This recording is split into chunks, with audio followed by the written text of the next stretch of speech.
It's time again for the Insiders with Chuck Chvala and Scott Jensen, sponsored by the Wisconsin Counties Association and the Tommy G. Thompson Center on Public Leadership.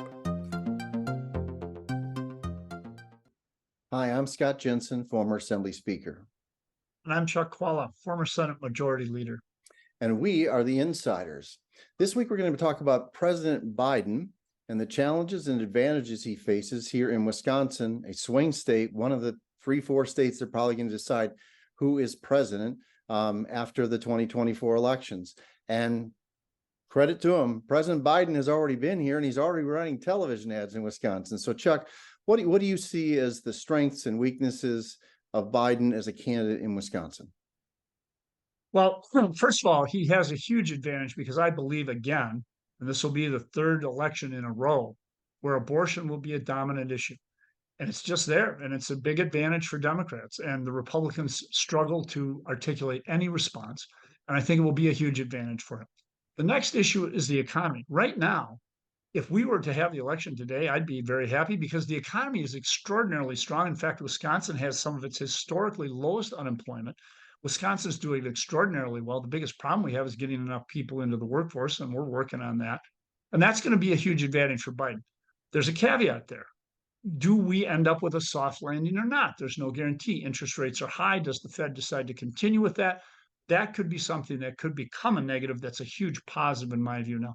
It's very hard for Republicans to come to Wisconsin and argue that the economy is not good. They can try that, but people will know better. So I think that that's a huge advantage for Biden as well. The other thing is, I think that Biden benefits from the changes that are happening in Wisconsin. The growth is now in Dane County and it's in the Wow and Bow counties, the Bow Wow counties. All of those counties have a greater urban component, and we know that that is meaning more Democrats. Now, that's not to say that Washington or Waukesha County is going to vote Democratic, but I'll tell you what, we're not that far away in Ozaukee, and that is going to benefit President Biden enormously when he comes. The downside is clearly a lot of people don't want to see President Biden run across the country. We see the polling. We can't deny that. And a lot of people feel that the age issue is significant. But I'll tell you what, at the end of the day, I think people are not going to vote on age. Donald Trump isn't that spry a chicken either. I think really they're going to focus on these other issues. So I think Biden's in a pretty good position right now, and he's already starting to focus on it. He will not make the mistake of ignoring Wisconsin. In general, I agree with Chuck's analysis of the strengths and weaknesses of President Biden in this state, but I'll make some refinements, I think, to those arguments.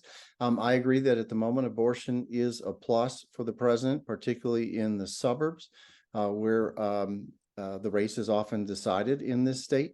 I agree that the economic performance is valuable, but I would argue that it is valuable to upper middle class voters, often suburbanites, who the president actually did fairly well in the last election. But I think it is problematic for him with regards to the working class and young, because what they did to sort of knock down the inflation rate is to jack up those mortgage rates. And you and I, Chuck, probably have our house financed on a mortgage. Mine's 2.78 or something. If you're a young person right now trying to buy a house, it's an 8% mortgage. And I just talked to somebody today who said, we have a growing family. We can't afford to leave our house because we can't afford the next one. A mortgage is just way too much money with an interest rate like that. Secondly, the inflation that the president is taking all this credit for knocking down, that I believe he's the one started. He did knock it down a little bit, but where it remains highest is gas and groceries. And for people who have tight budgets, which is a lot of people who are middle class or lower in the state of Wisconsin, that's a problem when you go to the grocery store and it gets higher each time. And, for me, I just sort of shrug my shoulders and say, wow, I can't believe how much more this costs, but I don't take anything and put it back on the shelf. There are people I see at the grocery store who put stuff back because the price of groceries are too high, the price of gas is too high. So the president will have to pay for that in some ways with at least lower income voters. I think also, Chuck, that you are correct in saying that some of the challenges the president faced, age is clearly one. It's a thing that even Democrats acknowledge in the polls, that they're concerned about how old the president is and what his health is. The one you didn't mention that I think is sort of a ticking time bomb here is Hunter Biden and the scandal that lies behind all of that. I mean, there are already questions being uncovered in the Congress that the media's, they're covering it lightly. But in 2024, there'll be paid television ads informing people about stuff like the fact that the Biden grandchildren received payments from foreign governments. The grandkids got payments from foreign governments. There's a question back there that needs to be behind that needs to be answered. So I think, again, if Trump is the nominee, though, what will happen is both sides will ignore the flaws in their candidate, and it will be a uniform election, right? And it will all be about turnout.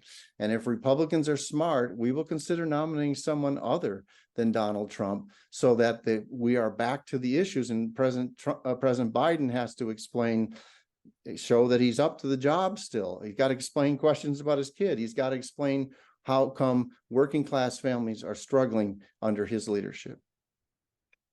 I think Scott makes some good points, but remember this, for most people in voting, it's about kitchen table issues, what affects their family.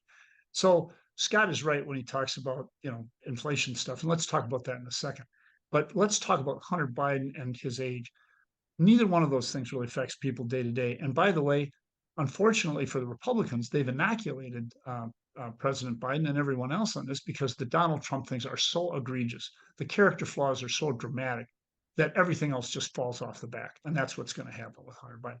Let's turn for a minute to inflation. I remember when I bought my first house, 10.25% interest and a point on top of that, thought I had a heck of a deal. That tells you how old I am. But yes, things are higher now, but I do believe that inflation being driven down could mean that interest rates could start dropping next year. But it is not ideal. But as far as the gas and the groceries issue, the Chinese economy is not doing well. This is maybe taking this beyond to the larger economy. The Chinese economy is not doing well. That's one of the biggest drivers out there. And if they're not doing well, that means probably they won't use as much gas, and that those prices may dip, and they are starting to dip a little bit. Grocery prices, I do the grocery shopping in the family every week, and I can tell you that it does seem to me that really has stepped back. I'm seeing more sales on items and things, and I think it's changed a little bit.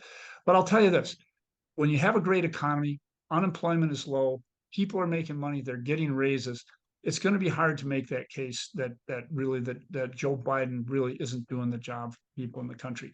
And I think Scott is absolutely right. The Republicans expect to have a chance. They can't be nominating Donald Trump. I remain an optimist. I think we're going to have an exciting election. And I think in the end, Biden will be a one-term president, but we'll see. We will see. We'll see you next time.